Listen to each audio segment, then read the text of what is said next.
하나님의 말씀은 히브리서 10장 32절부터 39절입니다. 히브리서 10장 32절부터 39절까지 길지 않으니까 함께 읽겠습니다. 전날에 너희가 빛을 받은 후에 고난의 큰 싸움을 견뎌낸 것을 생각하라.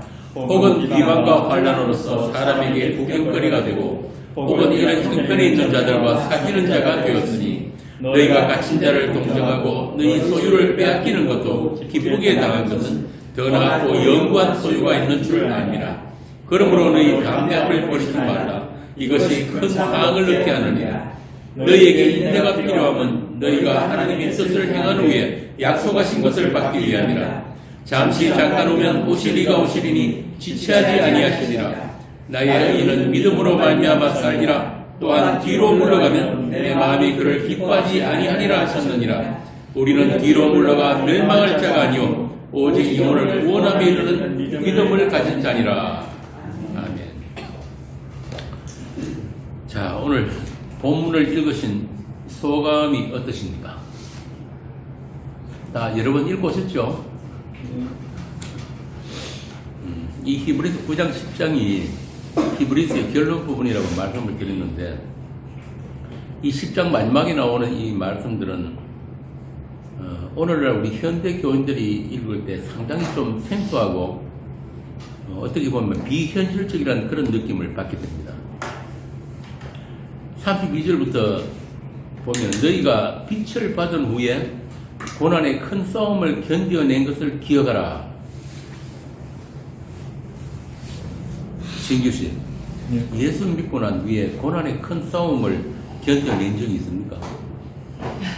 네.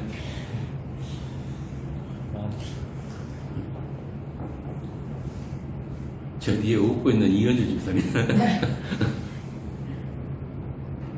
이게 어떤 큰 싸움이냐 하면은 11장에 나오는 그 심한 고문과 또 조롱, 칠직질, 결박, 옥에가 치고 돌로 치고 톱으로 켜고 양과 염소의 가죽을 입고 광야와 산과 동굴에 유리하는 그런 고난의 큰 싸움. 요즘 이런 거 잘 없죠. 예수 믿어가지고 사람들에게 구경거리가 되고 비방과 환난 가운데 산다.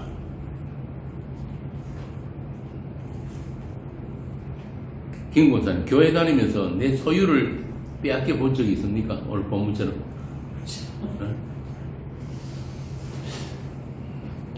그러니까 우리나라는 이런 그 종교의 자유가 헌법으로 보장되어 있습니다.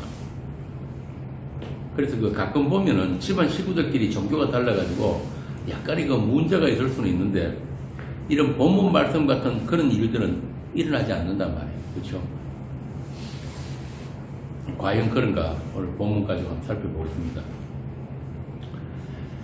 그 성경 말씀은 오고 오는 세대의 모든 교회에게 주신 말씀이라고 했습니다. 그래서 이 히브리서의 수신자는 초대교회에 그 개종한, 유대교에서 기독교를 개종한 히브리인들이지만은 그들에게만 해당되는 말씀은 아닌 것이에요.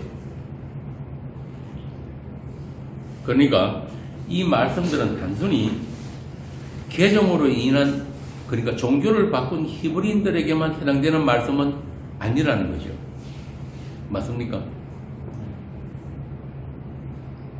오늘날도 그렇게 종교를 바꾼 사람들이 있잖아요.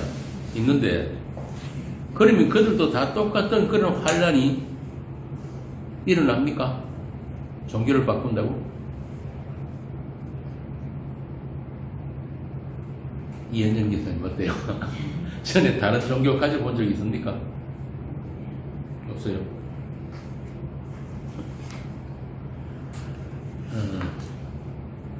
오늘 본문은 당시 그 초대교회 히브리인들에게만 국한되는 그런 얘기가 아니다. 기독교의 그 믿음에 관한 본질적인 내용에 대해서 오고 오는 모든 세대의 교회에게 믿음이 무엇인가를 설명하고 또 격려해주는 그런 말씀이에요. 35절부터 37절을 보면은 큰 상을 얻는 담대함이 나오죠. 또 하나님의 뜻을 행한 후에 받는 약속. 그것이 믿음 안에 있는 자에게 장차 오실 그리스도께서 주실 상임의 약속이다. 그 상과 약속을 위해서 지금 너희들이 받는 고난을 넉넉히 이겨낼 믿음을 교회에게 주셨다 이 말입니다. 다시 말하면은 너희들이 상 그 약속을 알기 위해서 믿음 안에서 주어지는 환난이고 고난이다 그런 뜻입니다. 하나님의 뜻이 너희들에게 이루어지고 하나님의 약속이 너희들에게 작동되고 있다는 증거로서 일어나는 비방, 환난, 고난이에요.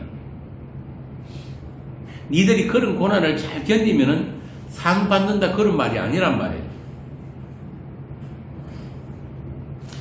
그래서 이런 본문을 오해하게 되면은 내가 더 큰 상, 더 영원한 소유를 받으려면 어떤 환난이나 세상의 비방과 사람들이 구경거리가 되는 것도 잘 참고 견뎌내야지 담대하게 하나님의 뜻을 행하고 갇힌 자를 동정하고 뭐 이런 거 이렇게 해서 이렇게 말씀을 잘 지키고 믿음을 흉내내려는 시도를 할 수 있다 이 말입니다. 그게 말씀을 거꾸로 읽는 거예요. 그건 믿음 아닌 믿음 없음입니다. 쉽게 말하면 종교인들이 하는 성경이 이렇게 해요. 내가 원하는 것을 얻기 위해서 하나님을 이용하는 것이지 믿음 안에서 행하는 게 아니란 말입니다.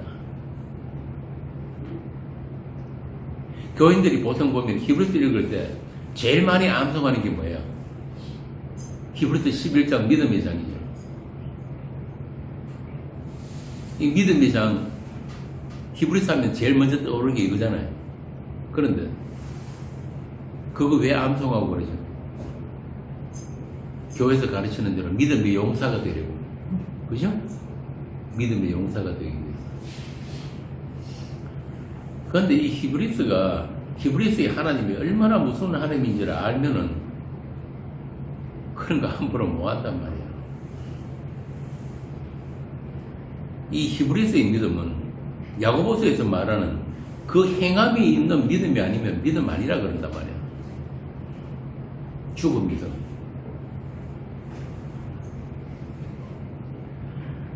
그래서 히브리서 12장 마지막에 보면은 뭐라고 되어 있습니까? 하나님은 어떤 하나님이라고? 무시무시한 이야기 나와요. 12장부터.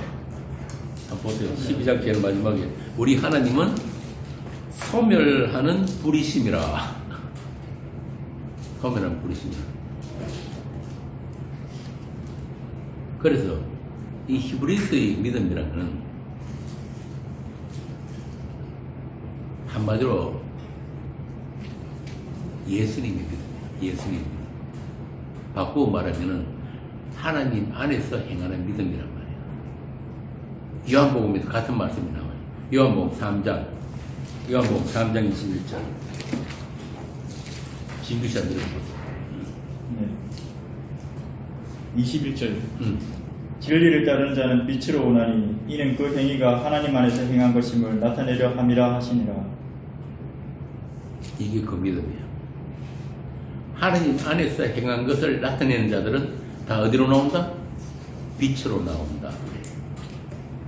자신의 불의함과 더러움을 감추지 않고 예수 그리스도의 은혜만 꼭 붙드는 자리로 나오게 된다 이 말씀입니다. 반대로 종교는 뭐예요? 어떻게 하든지 자기를 꾸미고 다듬고 자기 취한 것을 감추고 자기 스스로 셀프 거룩, 셀프 경건. 오늘 아침 우리 주일학교에 그게 했던 예수님 제자들 발 씻기주는 거. 예수님이 베드로 발을 안 씻겨주면은 베드로 니는 나하고 상관이 없는 자가 된다. 이걸 아는 게 믿음이에요. 하나님 안에서 행해지는 것.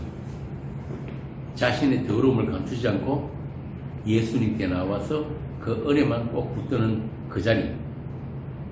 이것을 하나님이 의로 여기신다 이 말이에요. 자기 행위의 가치를 두는 게 아니라 주님의 행하심을 믿는 것. 이게 믿음이에요. 이 똑같은 말씀이 로마서 4장에 됐어요. 로마서 4장 3절부터 8절. 오늘 읽기시 안 나와가지고 진규씨가 계속 읽어요. 로마서 4장 3절부터 8절. 예. 성경이 무엇을 말하느냐? 아브라함이 하나님을 믿음에 그것이 그에게 의로 여겨진 바 되었느니라. 일하는 자에게는 그 삭시 은혜로 여겨지지 아니하고 못으로 여겨지거니와 이를 아니할지라도 경건하지 아니한 자를 의롭다 하신 이를 믿는 자에게는 그의 믿음을 의로 여기시나니 일한 것이 없이 하나님께 의로 여기심을 받는 사람의 복에 대하여 다윗의 말한 바 불법이 사함을 받고 죄가 가려짐을 받는 사람들은 복이 있고 주께서 그 죄를 인정하지 아니하실 사람은 복이 있도다 함과 같으니라. 이게 오늘 본문 38절에 의인은 믿음으로 살리라 같은 말씀이에요. 일을 아니할지라도 하나님의 일을 우리가 할 수 있는 게 아무것도 없어요. 근데 자꾸 하라고 시키는 게 문제인데 경건하지 않은 자를 의롭다 하시는 일을 믿는 믿음. 그러니까 어떤 사람은 죄를 죄로 여기지 아니하시는 그 불공평한 하나님을 믿는 믿음이에요.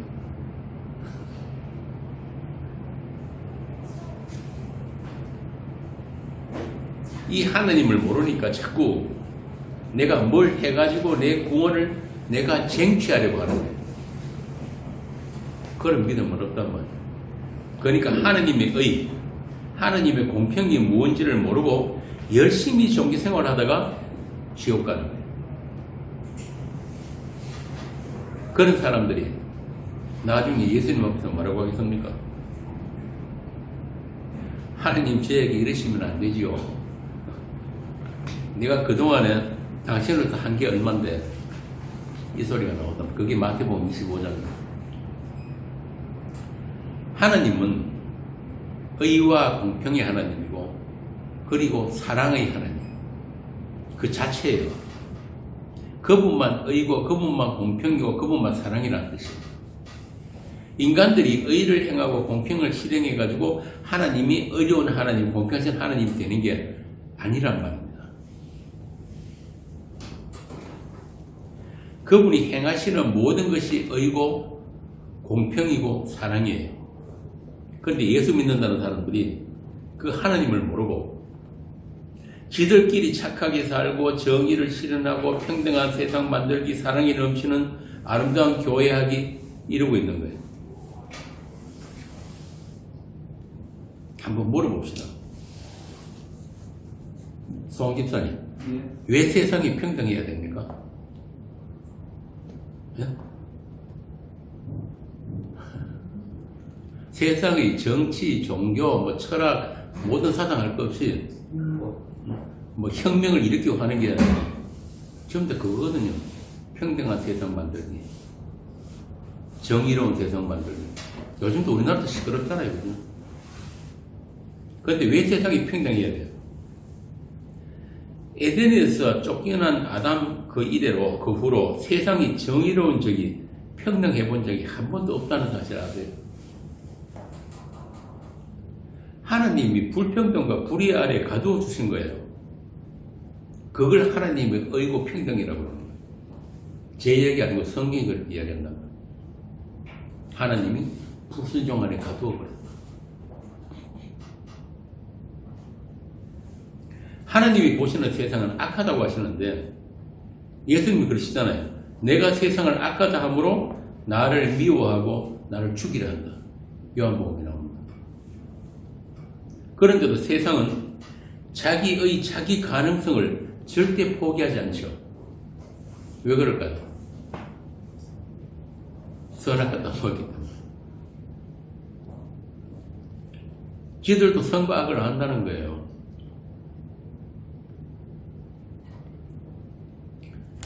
요즘 교회까지도 긍정적인 마인드, 긍정의 힘으로 세상을 아름답게 우리 힘으로 에덴을 회복하자.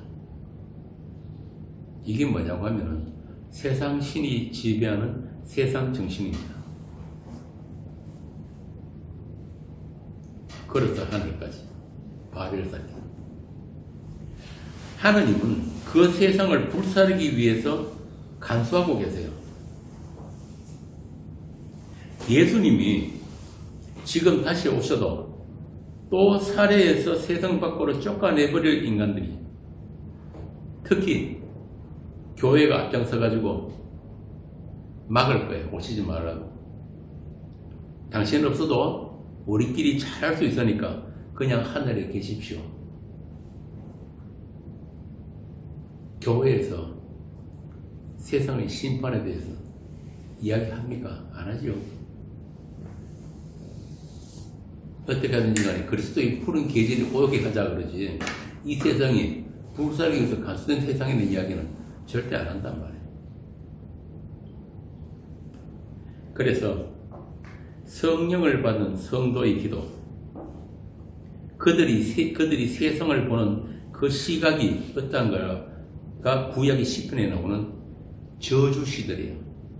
여러분들 시편 자세히 읽어보면 상당히 많은 부분이 저주에 관한 시들이에요. 시편 69편 한번 볼까요?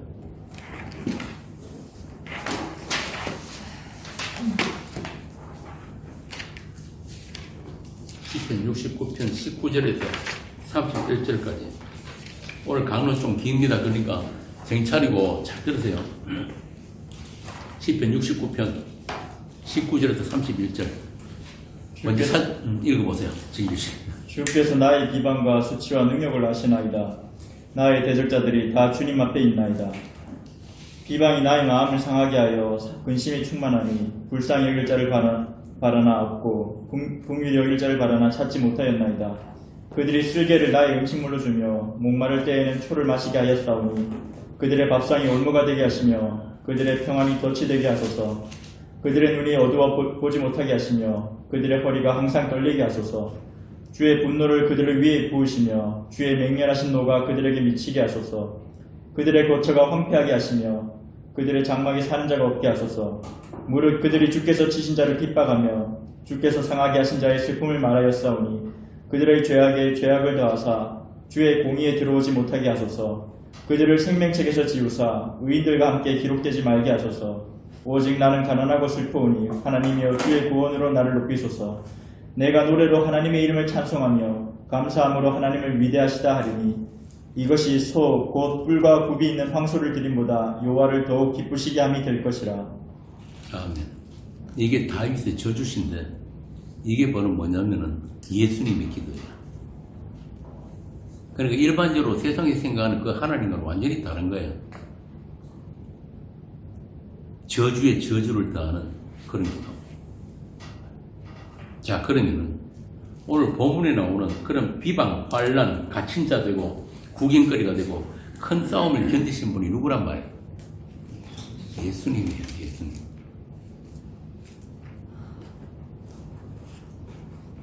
예수 그리스도. 그래서 우리가 그 마태복음 15장에 그 보면은 양과 염소의 비유 나오잖아요.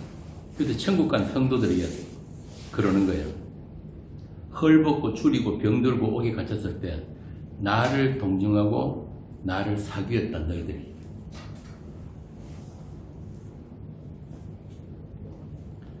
자, 그럼 다시 본문으로 돌아가서 여기 보면은 갇힌 자들을 동정하고 사귀었다 이런 말씀이 나오는데,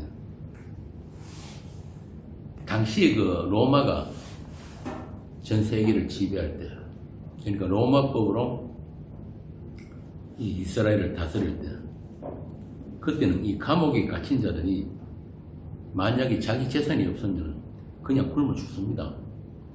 요즘같이 교도소에서 밥 안 줘요. 이게 그 이야기거든요. 그러니까 갇힌 자를 동정한다는 말은 교회 형제들이 그렇게 보살펴 주었다 이 말이에요. 또 소유를 빼앗긴다는 것도 당시에는 그 중재를 치는 자들, 그러니까 예수 믿는 자들, 이건 중재에 들어가는, 왜 중재에 들어가냐면은 당시 신은 로마의 황제예요. 그래서 동결도 로마에 황제 얼굴이 있단 말이에요. 그래서 그 바리새인들이 예수님을 시험하고 그랬단 말이에요.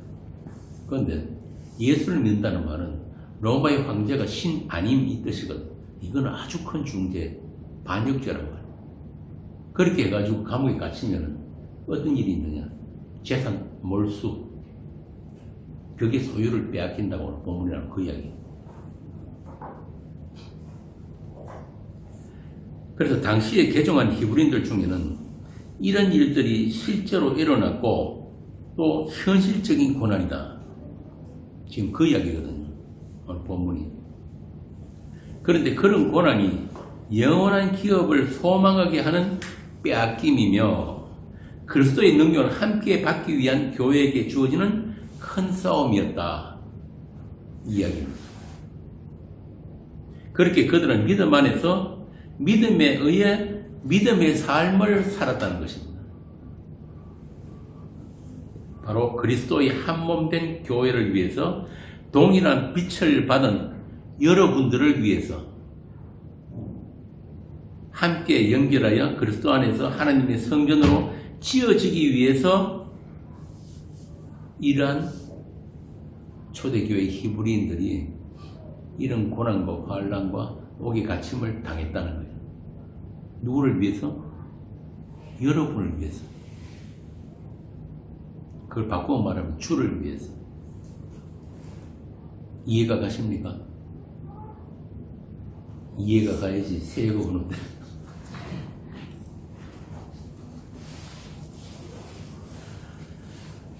히브리서 11장 40절을 보겠습니다. 왜 여러분들을 위해서 그들이 이런 고난을 당했는가? 히브리서 11장 40절 나와요. 읽어보세요. 이는 하나님이 우리를 위하여 더 좋은 것을 예비하셨은즉 우리가 아니면 그들로 온전함을 이루지 못하게 하려 하심이라. 아멘. 여기서 우리가 아니면 그들로 온전함을 이루지 못한다죠. 여기서 그들은 뭐냐면 구약에 나오는 11장에 나오는 그 믿음의 선진들이에요. 아벨로부터 노아, 아브라함, 모세, 기생, 나학, 기드온, 다윗 쭉 나오잖아요. 히브리서 11장. 그들 모두가 지금 고난받고 있는 너희들이 아니면 온전해질 수 없다. 이 말이거든요. 다시 말하면 하나님의 뜻, 하나님의 약속이 완성된 그 하나님 나라는 너희들 한 명이라도 빠지면은 이루어질 수 없다. 에베소서로 이야기하자면은 그 묵시 안에 있는 그 거룩한 교회는 모퉁이 돌으신 그리스도 예수 안에서 약속 안에 있는 모든 성도가 서로 연결하여서 지어져가는 하나님의 집이요 성전이다. 그래서 돌 하나도 그리스도 예수와 똑같은 본질의 돌들로 빈틈없이 지어지고 완성이 될 텐데 그 일을 하시는 분이 지금 성령으로 믿음으로 너희와 함께 하신다 그 말입니다. 이게 다 여러분 이야기예요 지금. 여러분이 아니면은 아브라함도 다윗도 기드온도 기생나합도 누구도 온전해질 수가 없단 말이에요. 하나님의 집으로 완성이 안 된다는 뜻이에요. 그래서 그들이 여러분들을 위해서 그렇게 옥에 갇히고 톱에 캐고 돌에 맞고 동굴에 유리하고 그랬다는 이야기입니다. 실감이 났어요? 실감을 못하는 표정이죠. 그걸 오늘 우리 교회를 다스리는 성령 하나님 그리고 그분이 은사로 주신 믿음으로 우리에게 들려주시는 거예요. 또 그 믿음으로 살게 하신단 말이에요. 구약의 모든 성도들에게 동일하게 주신 그 믿음 안에서 그 믿음으로 동일한 약속을 받은 아담으로부터 오늘 우리들까지 십자가의 행렬이 세상 끝날까지 이어지고 있다. 잠깐 후면 오실 그분이 때까지. 그러니까 너희들은 어느 누구 한 사람도 그 십자가의 행렬을 벗어나서 뒤로 물러가 멸망에 빠질 수가 없는 한몸된 교회들이다.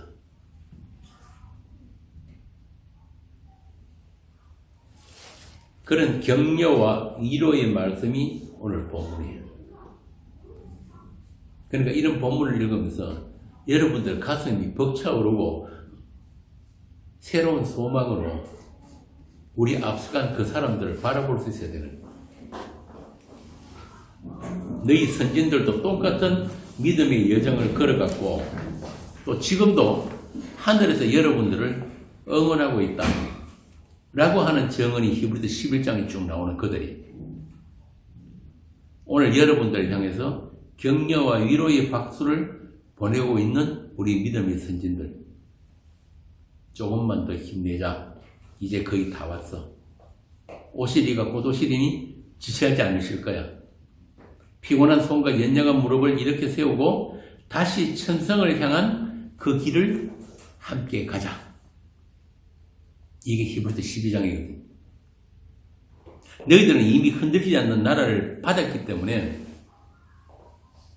그 나라를 받은 너희들에게 너희들이 이 세상을 통과하는 동안 믿음의 권면과 믿음의 위로를 성령을 통해서 우리에게 들려주시고 있다. 이 말씀 안에서. 그래서 제가 시작할 때 말씀드린 대로 초대교회의 히브리인들이 가졌던 그 믿음과 오늘 우리의 믿음이 동일한 믿음이라면은 우리도 그들과 동일한 믿음의 고난을 살고 동일한 큰 싸움을 견뎌내고 있습니다. 맞습니까? 우리가 받은 그 빛, 우리 마음이 비추인 하나님의 영광을 아는 그 빛, 그 복음의 광채가 우리로 하여금 동일하게 그 십자가의 길로 인도하고 있다 이 말입니다. 그들이 옥에 갇히고 소유를 뺏기고 비방과 환난으로 사람들이 구경거리가 되었으면 오늘 우리들도 같은 본질의 고난, 즉 예수 그리스도의 십자가가 실제화된 그 자아의 죽음을 살아내고 있다 이 말입니다.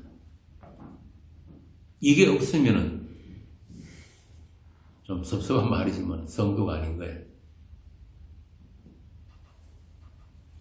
바울이 이야기했던 그 죽음입니다. 우리 산자가 항상 예수를 위하여 죽음에 넘겨짐은 예수의 생명이 또한 우리 죽을 육체에 나타나게 하려 함이라고 한 그 죽음과 그 생명에 참여된 자들이 아직 이 땅에 남아있는 교회, 영문 밖에 있는 그 교회. 다른 교회는 없어요. 그들만 교회입니다.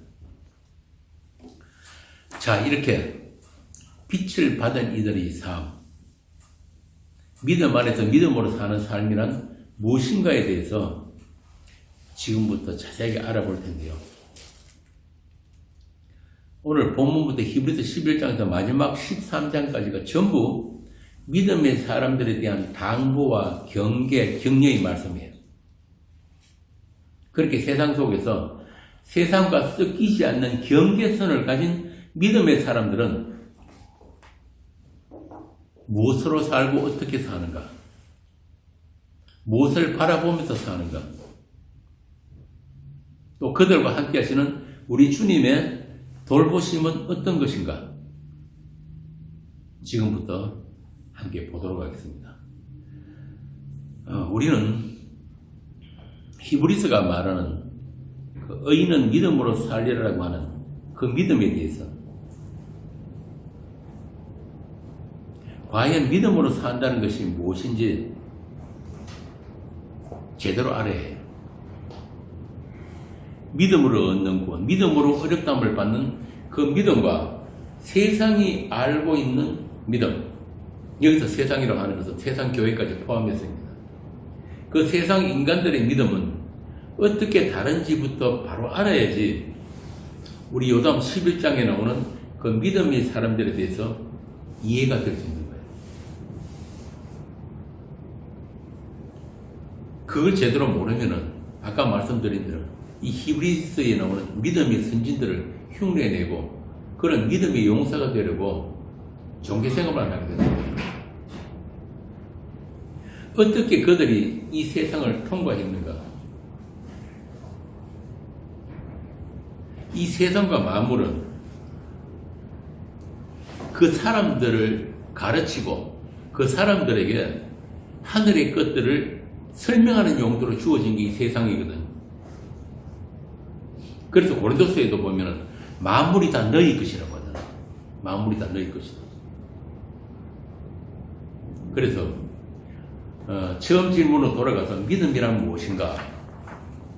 믿음이란 무엇인가라고 할 때는 믿음이 아닌 것부터 우리가 먼저 알아야 되는 거예요. 믿음 없어, 믿음 아닌 것. 그걸 보여주는 게 세상이란 말이에요. 세상 교회들. 우리뿐만 아니고 세상에는 많은 종교들이 있고 종교인들이 있습니다. 그들도 다 믿음을 가졌다고 하잖아요. 심지어 그 이슬람 교인들은 믿음으로 폭탄 쫓기도 있습니다. 지하들을 그러죠. 성전. 그들도 고난의 큰 싸움에 그 성전에 참가하기 위해 가지고 목숨까지 버린단 말이에요. 요즘 교회에서 가르친 대로 하면은 그보다 더 큰 믿음이 없잖아요. 네? 순교하는 믿음입니다. 그런데 성경은 그런 걸 하나님을 위한 싸움이나 고난이라고 하질 않아요. 물론 믿음이라고 하지도 않습니다. 불교인들은 진리의 깨달음을 위해 가지고 자기 몸을 불사리까지 합니다. 등신불, 그런 소설 있죠. 등신불. 소신공양. 우리 기독교인들은 흉내도 못 내는 믿음이에요.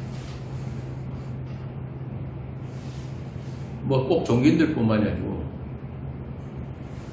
민주화, 세상 정의, 평등을 위해 가지고 자기 몸 신나 뿌리는 사람들 있잖아요.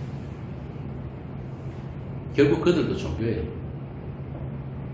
그러나 성경은 그런 걸 믿음이라고 하지 않는단 말입니다. 그럼 뭐라고 하느냐?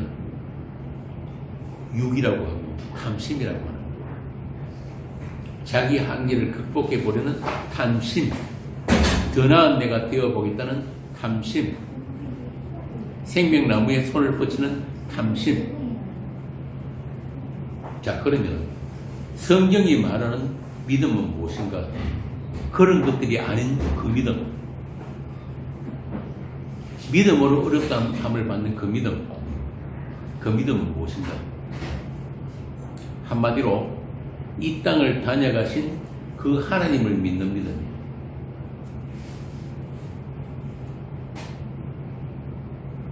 약속대로 세상에 오셔가지고 십자가를 지신 그분을 아는 것을 믿음이라고 합니다.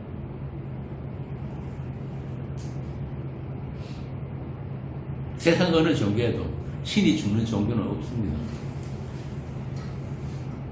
그런데 우리는 전부 다 성경에 보면은 하나님이 지으신 피조물이라고 그런단 말이에요. 이 피조물이란 말은 창조주의 뜻대로만 존재하는 게 피조물이에요.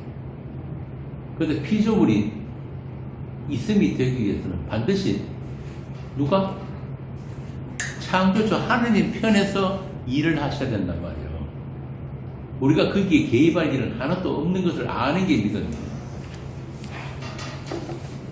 그래서 여기서 한다는 말은 십자가를 지신 그분, 언약의 피를 흘리신 그분을 주와 그리스도로 아는 믿음입니다.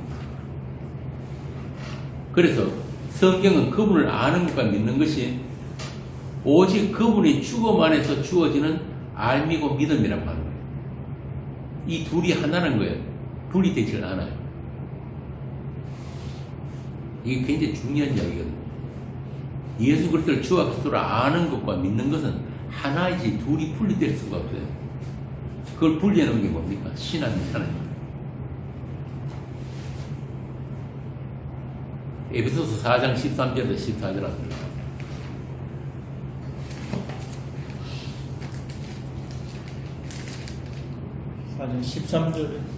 4장 13절에서 14절.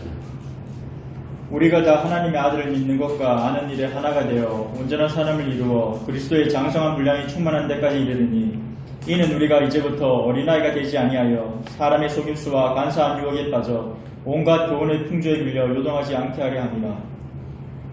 아는 것과 믿는 것이 뭐라 그럽니까?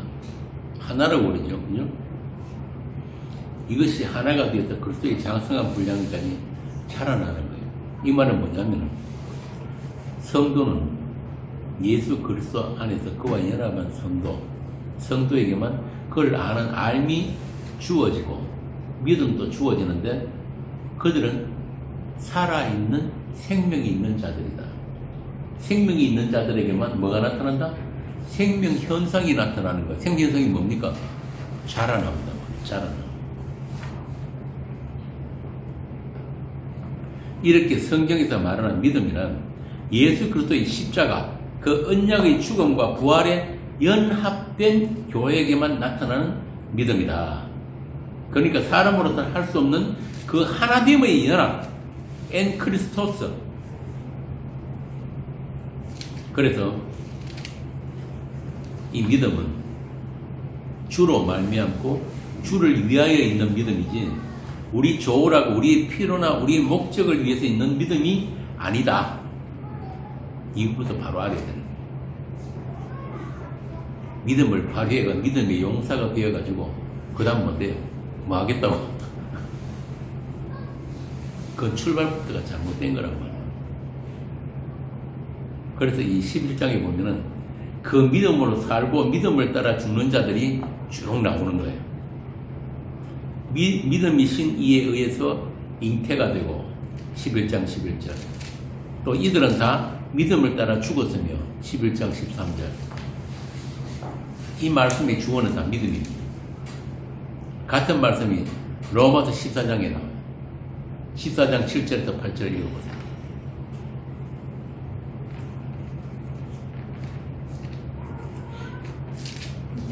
자, 14장 7절에서 8절 우리 중에 누구든지 자기를 위하여 사는 자가 없고 자기를 위하여 죽는 자도 없도다. 우리가 살아도 주를 위하여 살고 죽어도 주를 위하여 죽나니 그러므로 사나 죽으나 우리가 주의 것이로다. 이게 믿음 안에 있는 성도들이에요. 그러니까 주님에 의해 살기도 하고 죽기도 하는 게 믿음이에요. 이게 믿음의 능력이란 말이에요. 한마디로 주를 위한 믿음이며 주님의 믿음이고 주님이 믿음이에요. 성경에 보면 주님은 몇 분이다. 신실하신 주님이다. 이런 말이 나오잖아요. 그게 바로 주님은 믿음이다 이 말이에요. 믿음은 주님이시다. 그래서 세상에 빛과 생명으로 진리로 오신 그분에 의해서만 하나님의 뜻과 약속이 이루어지는 그 일에 참여된 상태가 믿음입니다. 우리가 믿음이 주체나 실행자가 아니라는 뜻이에요. 내 뜻과 내 소원을 이루기 위해서 내 믿음을 발휘하는 게 믿음이 아니다. 그런 것을 성경이 믿음 아님, 믿음 없음이라고 합니다. 그러니까 예수가 누구신지 십자가 무엇인지를 모르고 교회하겠다고 모이면 그건 불신자들의 종교 집단이지 교회가 아닌 것입니다. 바울은 그들을 십자가의 원수라고 합니다. 예수님은 그들에게 미움당하고 살해당하기 위해서 오신 분이에요. 종교인들이에요. 이 어둠의 세상, 죽은 자들의 세상에 믿음 없는 이 세상에 비치고 믿음이신 그분이 와서 자기 죽음 안에서 자기 교회에게 자기 몸을 나누어 주심으로 믿음의 주가 되셨단 말이에요. 산자들의 주 예수. 그들에게만 그들이 바라는 것들이 실상이 실체가 예수 그리스도이심을 알게 되는 거예요. 11장 1절부터 나오는 게 그 말씀입니다.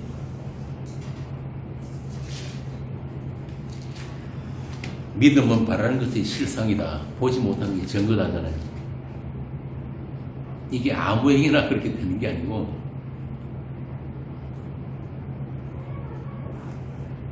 그래서 그 믿음이 오기 전에는 우리가 다 어디 있었다? 율법 아래 매인 바 되었다. 그게 가르쳐서 3장이에요. 하나님이 저주 아래 있었단 말이에요. 믿음이 오기 전에 먼저 우리가 알아야 하는 게 뭐냐면은 율법의 저주부터 먼저 알아야 하니 그 믿음으로 주어지는 예수들이 은혜가 뭔지를 알게 된다는 뜻이에요. 율법이 정주 아래 갇힌 자들에게 믿음으로 의롭다함을 받는 그 약속이신 예수 그리스도, 그 예수를 믿음으로 받은 자들에게 하나님의 뜻이 이루어졌다는 것이 오늘 히브리서의 본문이에요. 또 그 뜻이 이루어짐으로 말미암아 너희들도 예수님이 가신 그 별세의 길, 십자의 길을 반드시 가게 될 거야. 그것이 새 피조물로 지어져가는 몸된 교회에 작동하고 있는 복음의 능력이다. 어떤 능력? 양날성 칼로 우리 골수와 홍과 영을 쪼개는 그 능력. 그래서 나의 행위로, 나의 믿음으로 내가 천국 가겠다는 그 모든 행실, 그 손모가지를 다 잘라버리지 않으면 너희들은 천국 못 간다. 그래서 그 양날선 말씀의 칼이 날마다 너희들한테 찾아올 것이다. 이게 고난이란 말이야. 이게 환난이고. 옛날에 조선시대 때, 고려시대 때 이럴 때는 사형장에 망나니들 아시죠? 칼 들고 물 쫙 뿌려가지고 목치는 망나니. 사형당하는 사람이 가족들이 그 망나니들한테 뇌물 줬다는 거 아세요? 왜 줬겠어요? 칼 잘 갈아가지고 한 칼에 죽여달라고.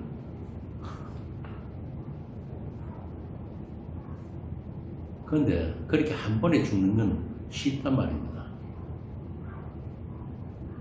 차라리 순교당하고 죽는 건 쉬워요. 그런데 날마다 말씀의 칼에 찔리는 거 생각해 보세요. 내 자아가, 골수가, 영과 혼이 날마다 쪼개지는 그 고난. 오늘 본문이 그 이야기를 한단 말이에요. 그게 믿음 안에 있는 것이고 믿음으로 살아가는 거예요. 묵시와 역사를 겹쳐서 살아가는 그 고난. 그게 복음의 능력입니다. 로마서 1장 17절에 나오는 그 복음의 능력. 복음에는 하나님의 의가 나타나서 믿음으로 믿음이 이르게 한다. 전부 다 죽었다고 복창해야 돼. 이렇게 성경 말씀은 어디를 봐도 진짜 면도를 하나 들어갈 틈도 없이 완벽합니다. 예수만 전하는 겁니다. 구약에도 나오잖아요. 여호와의 말씀은 순결함이요 흑도가니에 7번 단련한 뜬것 같도다. 불순물이 하나도 들어가 있지 않단 말이에요. 이렇게 하나님의 뜻을 다 이루시고 하나님 나라를 몰고 오신 그 주님께서 지금 우리 교회에 말씀으로 함께 하시고 믿음으로 함께 하심으로 우리도 그 믿음 안에서 세상에 대하여 하나님의 능력으로 살아있는 교회다. 이것도 오해하면은 우리가 세상보다 더 큰 힘, 더 많은 것을 가져가지고 세상이 부러워하게 해가지고 세상 사람들이 전부 다 예수 믿게 만들 요따구 소리 하는 게 아니고, 이 말씀은 약하심으로 십자가에 못 박히신 예수를 다시 살리신 그 하나님의 능력을 이야기하는 거예요. 우리도 세상에 대해서 아무 힘없이 십자가에 못 박히는 그 믿음, 그게 하나님의 능력입니다. 그 십자가 외에는 자랑할 것이 없는 그 믿음 안에 있는 것을 여러분이 살고 있는 현재적 구원이라고 하는 겁니다. 오직 새로 지으심을 받은 자들의 필연적 구원. 살마다 나는 거예요. 우울증 걸리고 전부 다 그런 게. 인간이 제일 행복할 때가 언제라고 그랬습니까? 내가 계획하고 내가 원하는 것들이 나의 능력에 의해서 착착 이루어질 때, 이게 살만 나는 거예요. 그걸 실현시켜 주는 게 뭡니까? 한 장. 돈. 그 죽어라는 사람들이 돈 벌라는 이유가 그 때문에 그런 거예요. 그런데 예수 믿는 사람들은 가지고 있는 힘도 뺏긴단 말이야. 왜? 그렇게 틀려나가야지, 쪼개져야지, 탈탈 틀려야지 예수의 은혜만 안 남으니까. 그걸 구원이라고. 그래서 우리 교회가 아직 세상에 남겨져 있는 건 주께서 그 예수의 믿음이 무엇인지를 보여주라고, 그 예수의 정인으로 남겨놓으신 거예요. 그들이 다 히브리서 11장에 나오는 그 믿음의 선진들입니다. 하나님의 약속이신 예수 그리스도의 다 이루심을 증거하는 정인들로서 믿음의 싸움에 참여된 교회. 이게 나의 싸움이 아니고 나의 승리도 아니고 나의 구원도 아니고 주로 말미암고 주에 의한 주를 위한 믿음의 싸움을 여러분들은 싸우고 있고 또 앞으로도 싸우게 될 것입니다. 그게 디모데전서 6장 11절에서 12절이에요. 김원석 집사님 읽어보세요. 이쪽만 잡고 하니까. 디모데전서 6장 11절에서 12절.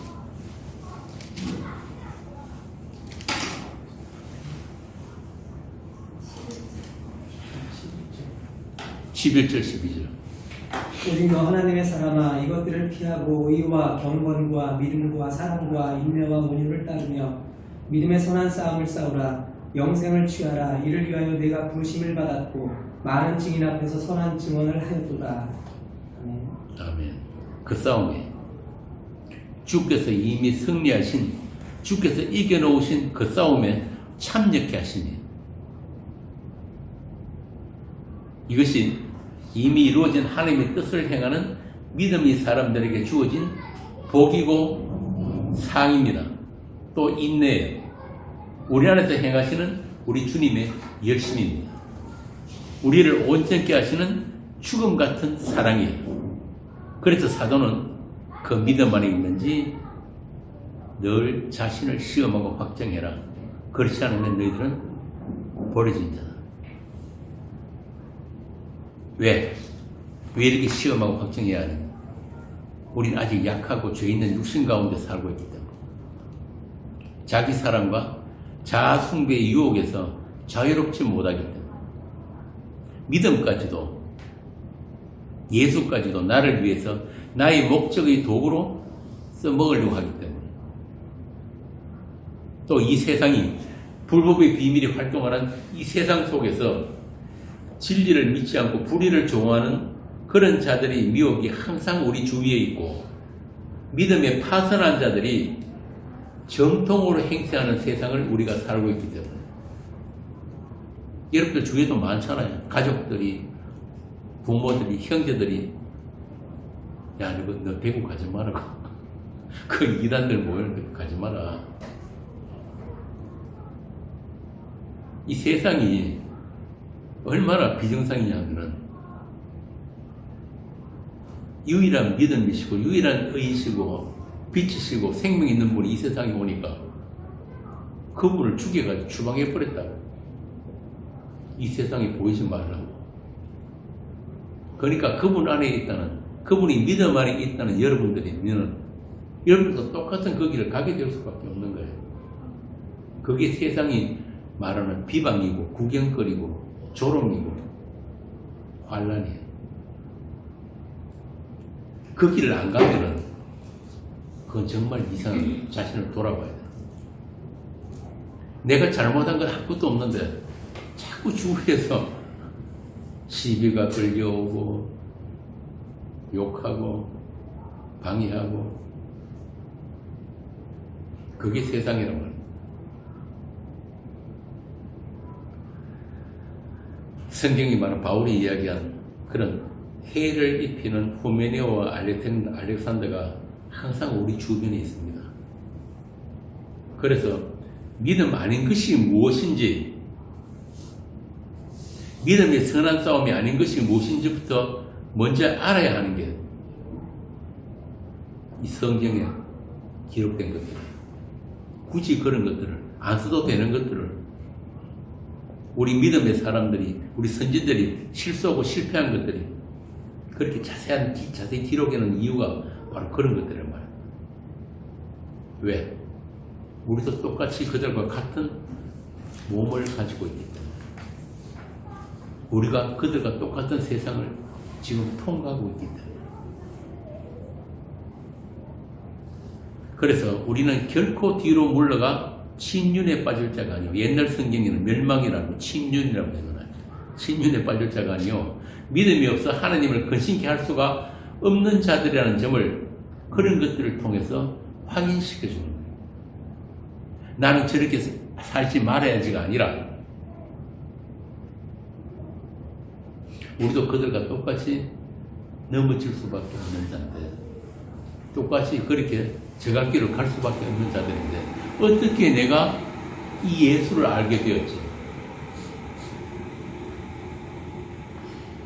어떻게 내가 그들의 고난과 환난에 참여하는 자가 되었지? 이걸 기뻐하란 말이에요. 항상 기뻐하란 말은 그 뜻이에요. 범사에 감사란 말이 그 뜻이에요. 뭐 좋은 일만 생길 때 기뻐하는 게 아니고 우리는 우리 주 예수 그리스도를 아는 자들이기 때문에 믿음이 아닌 것들과 본질적으로 부딪히게 되어 있단 말입니다.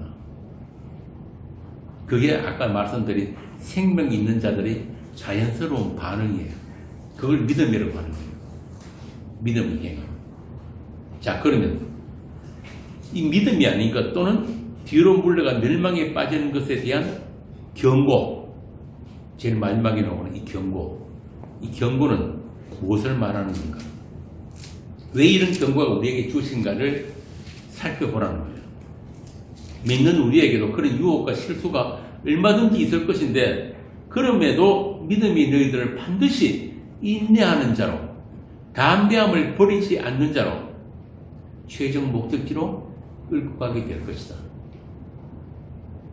약속의 완성, 영혼의 구원이 이르게 할 것이기 때문에 그런 믿음의 여정에 나타나는 것들을 너희가 분별해라.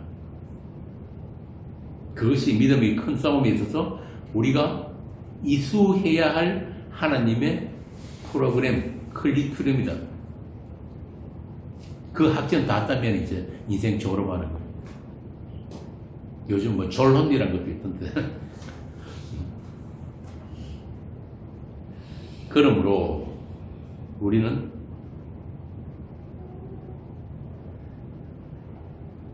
먼저 알아야 할 것들이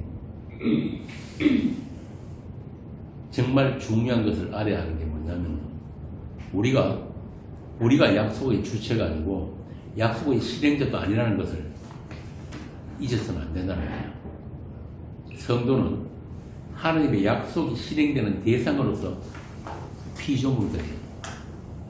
그것을 은혜의 영광을 찬송하기 위해서 지어진 자들이라고 에베소서 그렇게 명시를 했단 말입니다.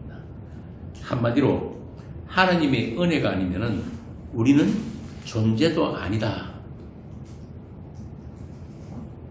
그 하나님의 약속, 그 하나님의 은혜로만 있음이 된 우리의 존재를 우리 안에 반복적으로 새겨주시기 위해서 에덴의 역사로, 선악과로부터 우리 인류의 역사가 시작되게 하신 거예요. 로마서 5장이 나오듯이 죄와 사망이 그 한 사람 아담을 통해서 들어왔다고 이야기합니다. 그런데 그 아담이 십자가에 신 예수와 같은 일을 했다. 같은 일 뭐? 하나님의 약속이 이루어지는 같은 일을 하는 거다. 그렇게 하나님처럼의 그 선악과가 얼마나 우리를 불행하게 하고 비참하게 했는지를 우리가 인생 동안에 처절하게 채우라고 돌아가는 게 성도들이 인생을 사는 목적이다. 예수가 아니면 우리는 아무것도 아니다. 이거 배우고 가는 거예요. 하나님과의 단절로 인해서 하나님과 분리된 상태에서 하나님의 행사를 하는 것. 살아있는 것의 흉내를 내는 것. 하늘까지 사다리를 놓으려는 모든 열심을 사람들은 믿음으로 착각할 수가 있다는 거예요. 그걸 종교라고 합니다. 다른 말로 율법행위, 율법신앙. 자기를 위한 우상성김인데 그것을 믿음이라고 착각하고 우기는 것. 그래서 바울은 로마서 14장에서 이와 같이 권면을 합니다. 14장 22절에서 23절합니다. 오늘날 기독교와는 전혀 다른 그런 말씀을 내게 있는 믿음을 하나님 앞에서 스스로 가지고 있으라. 자기가 옳다 하는 바로 자기를 정죄하지 아니하는 자는 복이 있도다. 의심하고 먹는 자는 정죄되었나니 이는 믿음을 따라 하지 아니하였기 때문이라. 믿음을 따라 하지 아니하는 것은 다 죄니라. 믿음을 따라 하지 않는 것은 다 죄다.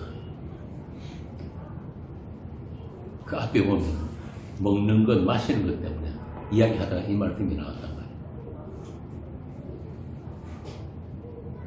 우리나라 기독교같이 술 마시는 건 죄고, 담배 피우는 것도 죄고, 옛날엔 주일날 오락하는 것도 죄였잖아요. 그지? 짜장면 먹는 것도 죄예요. 그 이발은 뭐냐 하면 믿음을 따라 하지 않는 것,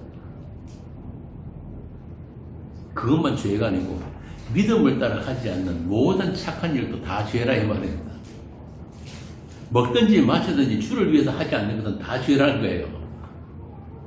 뭘 안 먹어서 죄가 안 되고 뭘 먹어서 죄가 되는 게 아니라 믿음을 하지 않는 모든 것이 죄다. 그래서 뭘 가리고 안 먹고 안 하고 그런 걸 가지고 믿음이라고 착각하지 마라 이 뜻입니다. 그런 걸로 믿음을 대신하지 마라 이 뜻이에요. 주일날 딴 데 안 가고 교회 오고, 내가 교회 다니기 때문에 술 안 마시고 담배 안 피우고 오락 안 하고, 그걸 믿음으로 착각하지 말라는 게 바울이 지금 그 이야기 했단 말이에요. 로마서. 그래서 믿음 없이 하는 어떤 경건한 율법 행위도 다 죄가 된다. 그런 것들은 자기 따듬기지 믿음 아니다. 그러니까 주께서 우리에게 주신 그 믿음은 내가 나를 스스로 정죄하지 않는 믿음이다. 종교 행위는 반대로 종교는 뭐냐면 끊임없이 우리를 미끄러지게 하는 것이다. 내가 정해놓고 내가 도달하지 못하는 그 목표 때문에 기어 올라갔다가 또 미끄러져. 또 올라갔다가 또 미끄러져. 그래서 맨날 내가 나를 정죄하고 탄핵하고 절망하고, 이게 내가 진짜 나 예수 믿는 거 맞나? 그래서 저한테도 그런 문제 때문에 상담하는 분들이 많아요. 그래서 제가 그러잖아요. 신자 맞나 안 맞나는 저한테 물을 일이 아닙니다. 그건 믿음의 문제고 주님과 당신 사이의 문제란 말이죠. 거기는 어느 누구도 끼어들 수가 없는 거예요. 이게 참 중요한데요. 우리나라의 기독교인들이 출발이 잘못되다 보니까 모든 인간은 하나님 앞에 단독자로 세워집니다. 어느 누구도 그분과의 관계에서 개입할 수가 없는 거예요. 타인이. 다만 설교자는 그분이 누구시고 어떤 일을 하시는지에 대한 정인일 뿐이에요. 그래서 설교자의 믿음이 교인 누구도 구원시켜주지 못해요. 아무리 탁월한 설교를 해도 교인 한 사람 그 설교 가지고 구원 못 받아요. 제가 지금 말씀드리는 건 믿음에 대한 오해란 것이 바로 그런 겁니다. 주님과의 관계성이 믿음인데 그 믿음 대신 보이는 사람을 쫓고 보이는 교회를 쫓는 거예요. 쉬운 예로 사람들이 교회 선택할 때 뭐 보고 선택합니까? 주로 목사 보고 가죠. 그리고 교회의 전통 큰 교회냐, 이 교회 얼마나 오래됐느냐, 사람들이 얼마나 모이느냐, 그렇잖아요. 교회도 보면 이 종교시장도 부익부 빈익빈이라니까요. 큰 교회는 더 잘 되고 새로 개창한 교회는 밥 못 먹습니다. 목사 설교 잘한다고 소문난 목사, 교회를 크게 성장시킨 그런 목사.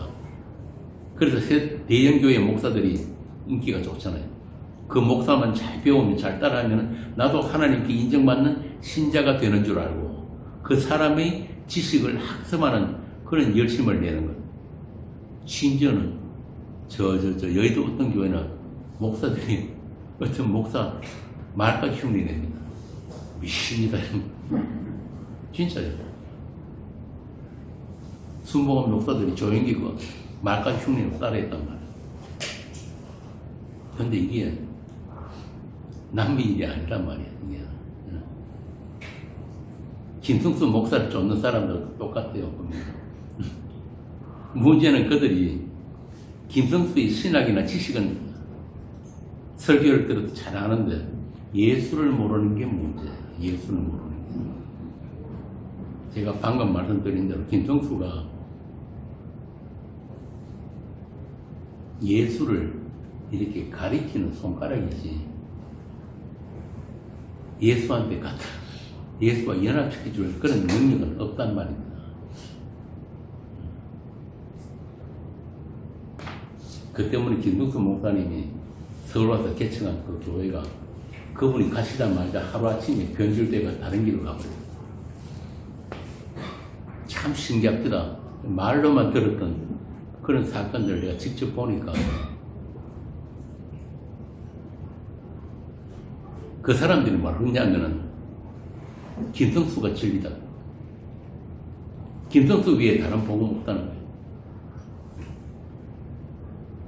김성수 목사는 죽으라고 예수 십자가만 외쳤는데 정작 그 설교를 듣는 사람들은 미국이든 한국이든 어디든 김성수가 전했던 그 예수는 모르고 김성수 따라하기만 하는 거예요. 김성수 설교는 잘 외워요. 옛날에 어떤 분은 김성수 목사님 설교 수백 편을 들고 백두산 올라간 분도 있잖아요.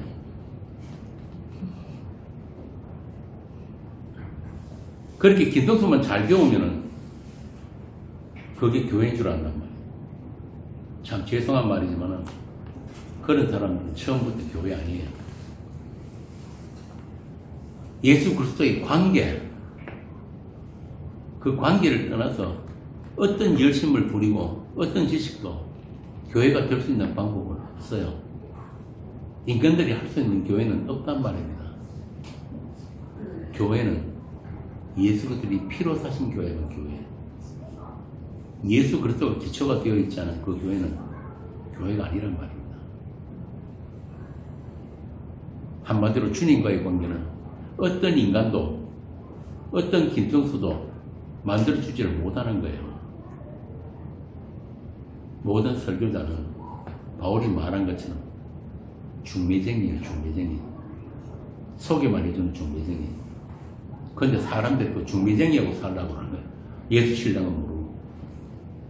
십자가 지신 분은 예수지지 김성수가 아니에요. 옛날 이야기했던 내가 사람들 욕을 얼마나 듣는지 몰라요. 왜 김성수가 십자가 안 졌냐고. 말귀를 못 알아듣는 거예요. 그래서 지금도 그런 사람들 보면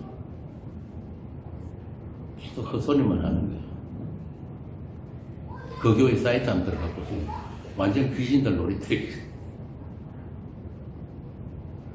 어떻게 하나같이 똑같은 인간들만 모아놨는지 그렇게 오랫동안 김동수 목사님 설교를 들었으면은 자기 목소리로 자기 언어로 같은 예수 김성수의 그 예수 십자가를 같이 증거하고 나누어야 하는데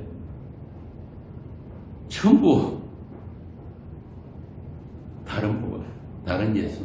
그러면서 서로 토닥토닥 잘 가고 있었는데 희지다고. 제가 말하는 것은 김성수 목사가 틀렸다는 말이 아니에요. 그들의 믿음 없음, 믿음 아님을 이야기한다는 말이에요. 예수와 상관없이 자기들이 만든 예수를, 조장한 예수를 자기들 마음대로 믿는 것. 이걸 성경이 뭐라 그러는지 아세요? 귀신이라 그래요. 귀신. 여러분 귀신들도 예수도 알고 하나님 압니다. 야고보서 2장에 보면은 네가 하나님은 한 분이신 줄 믿느냐? 잘하는도다. 귀신들도 믿고 떠는도다 그런단 말이에요. 사도행전에 나오잖아요. 귀신이 뭐랍니까? 내가 예수도 알고 바울도 아는데 넌 누구냐 이런다. 하나님이 계신 것은 아는데 그분과의 관계를 가지지 못한 게 귀신들이에요. 그게 마귀란 말이에요. 우리보다 하나님 예수보다 더 많이 합니다. 그런데 문제는 그분과 관계, 은혜의 관계를 가지지 못한 것들을 귀신이라고 하는 거예요. 십자가에 지신 하나님의 은혜를 아는 그 믿음, 그 관계성 안에 있지 못해가지고 스스로 만들어낸 거짓된 말, 더러운 말을 가지고 이성의 흉내를 내는 모든 행위가 귀신 들린 거라고 하는 거예요. 그래서 예수님의 믿음으로 끌려가지 않으면 구원 못 받습니다. 누구라도. 왜? 우리는 언제든지 일곱 귀신이 들락거리는 그런 죄의 몸으로 살고 있기 때문에.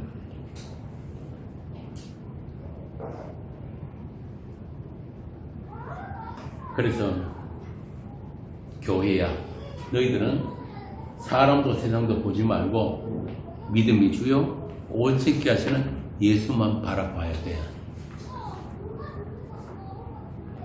다시 말씀드리지만 우리가 예수를 믿는다는 말은 그분의 약속, 그분의 다 이루심을 믿는다는 것이고 그로 인해서 더 이상 나를 믿지 않는다는 뜻입니다. 그 믿음으로 인해서 내가 부정당하고 내가 나에게 등을 돌리게 된 상태가 믿음이에요. 그래서 믿음이 오게 되면은 믿음 안에 새로운 세계가 함께 주어지는 거예요.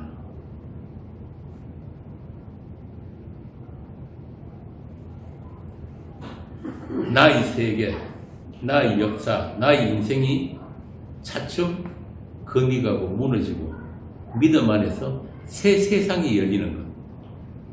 믿음으로 새로운 세계가 내게 덮쳐온 것을 보게 되는 게 믿음입니다. 그래서 고난이에요. 내가 계획하고 내 꿈이 펼쳐지는 세상이 아니라 내가 개척하는 내 인생이 아니라 나의 가능성, 나의 꿈, 나의 비전이 다 부인되고 내 존재의 가치조차 무너져 내리는 참으로 삶마다 나는 그 낯선 세계가 믿음으로 주어지기 때문에 그 믿음의 세계와 보이는 이 세상을 함께 살아내야 하는 그 고난, 그 환난이 믿음의 세계입니다. 우리가 다음부터는 그 믿음의 세계에 대해서 우리가 다시 나눌 텐데요. 그러니까 세상 사람들이 말하는 고생과 믿음의 고난은 아예 처음부터 다른 거예요. 방향성도 다르고 질도 다르고 다 다른 거예요. 세상 교회들이 가르치는 것처럼 믿음이 좋으면 만사가 형통하고 원하는 것이 이루어지고 행복해지는 그런 장밋빛 인생, 그런 거는 믿음 아니에요. 하나님의 관심은 우리 인생의 행복이 아니라 믿음으로 우리를 해치시켜가지고 하나님의 목적지까지 새로운 피조물로 만들어서 데리고 가시는 게 하나님의 믿음이에요. 그걸 다른 말로 하나님의 성공이라고 합니다. 하나님의 기쁨, 우리의 완전한 실패, 참 나쁜 하나님. 그러나 그 믿음 아니면은 큰일 납니다. 우리가 원하는 것 다 들어주는 그분 있잖아요. 마귀. 그 마귀하고 놀다가 마귀를 위해 예비된 그 불못에서 영혼을 살게 되는 거예요.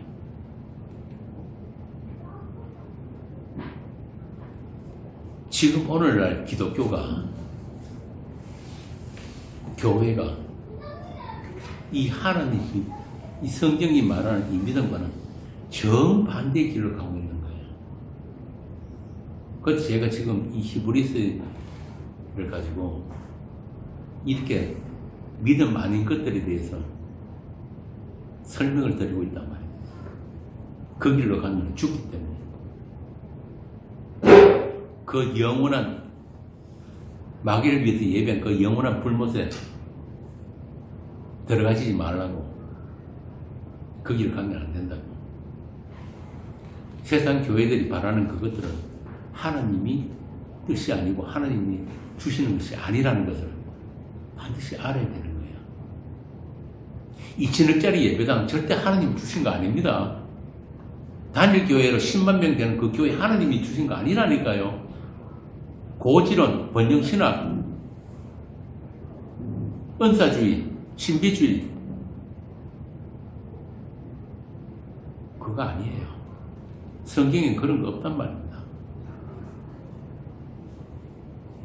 그래서 여러분들 앞에 왜 그런 것들이 있어야 하냐면은 믿음이 아닌 것을 보라고 알라고 그래 그들이 그렇게 열심히 그렇게 보여주고 있는 것들이에요.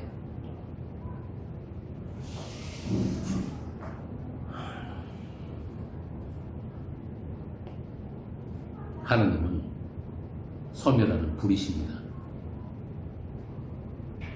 그래서 진짜 믿음은 우리를 날마다 예수님이 십자가로 끌고 가는 믿음이에요. 우리 몸은 세상이 보여주는 그것들을 향해서 막 끌려가고 싶어. 세상의 그 힘이 우리를 막 빨아당기고 있단 말이에요. 그런데 이 하나님의 믿음, 예수님의 믿음으로 우리를 억지로 그것들로부터 떼어내가지고 십자가 앞으로 끌고 간다는 말이에요. 그런데 대부분의 사람들이 99.9%의 사람들이 그 세상을 쫓아서 가고 있는 거예요. 본인이 원해서도 아니고 그 세상이 빨아들이는 대로 그냥 끌려가는 거예요. 여러분들이 이 자리에 앉아있다는 이 사실 자체가 기적이라는 걸 알아요. 여러분들은 믿음이 아니고 이게 예수님의 믿음이란 말이에요. 예수의 능력을 지고 영문 밖으로 나가는 산자들의 믿음입니다.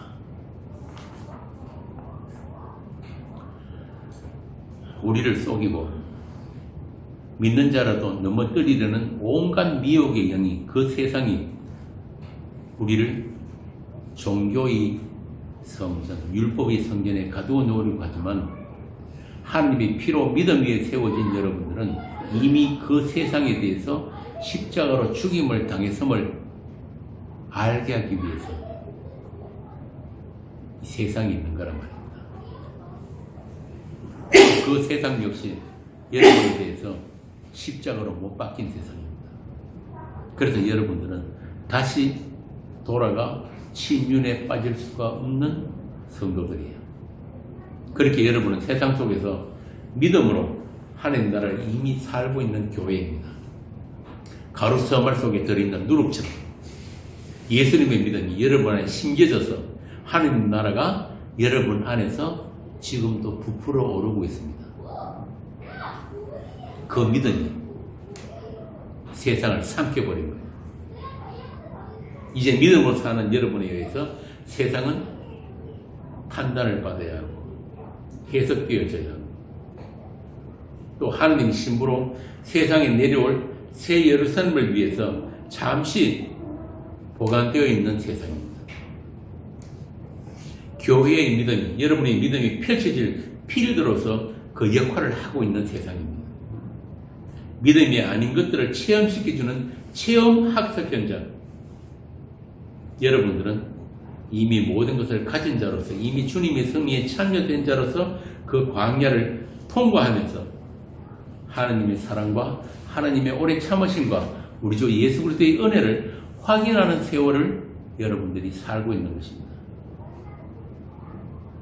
우리의 큰 싸움이 아니라, 우리의 인내가 아니라, 우리의 담대함이 아니라 십자가의 큰 싸움을 견뎌내신 그 주님의 인내, 스스로 갇힌 자가 되신 그 예수님의 낮아지심과 우리에게 영원한 기업을 주시기 위해서 모든 소유를 버리신 그 예수, 우리를 부유하게 하시려고 스스로 가난한 자가 되신 그 예수, 우리를 영화롭게 하시려고 세상의 비난과 구경거리가 되신 그 예수님 때문에 우리가 오늘도 그 믿음 안에서 그 소망으로 영원의 구원을 얻은 자가 된 것입니다.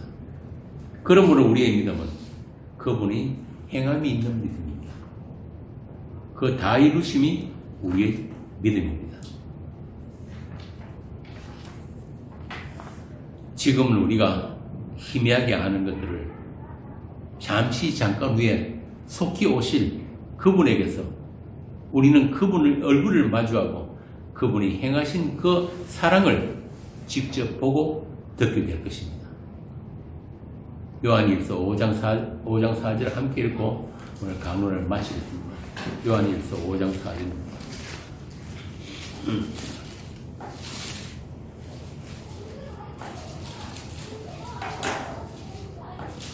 함께 읽겠습니다. 무릇 하나님께서 난 자마다 세상을 이기느니라. 세상을 이기는 승리를 이것이니 우리의 믿음이니라. 믿음이 이기네. 믿음이 이기네. 주 예수의 믿음이 온 세상을 이기네. 그 찬송처럼 약하심으로 십자가에 못 박히신 예수 안에서 잘 죽으시기 바랍니다. 그것이 여러분의 이김입니다. 기도하겠습니다. 하나님 아버지, 우리에게 행하신 그 주님의 믿음, 주님의 선한 일을 우리로 알게 하시고 그 큰 일에 우리를 참여하게 하심을 감사합니다. 아무것도 한 것 없이 그렇게 받기만 했는데 그것을 믿음이라고 여겨주시니 또 의라고 하시니 이 은혜의 영광을 자랑하고 증거하는 교회가 되게 하여 주옵소서. 우리의 남은 날들도 그 믿음 안에서 살고 믿음으로 살게 하옵소서. 그 복음의 비밀을 담대히 전하는 그런 성도들이 되게 하여 주옵소서. 우리 주 예수 그리스도 이름으로 기도합니다. 아멘.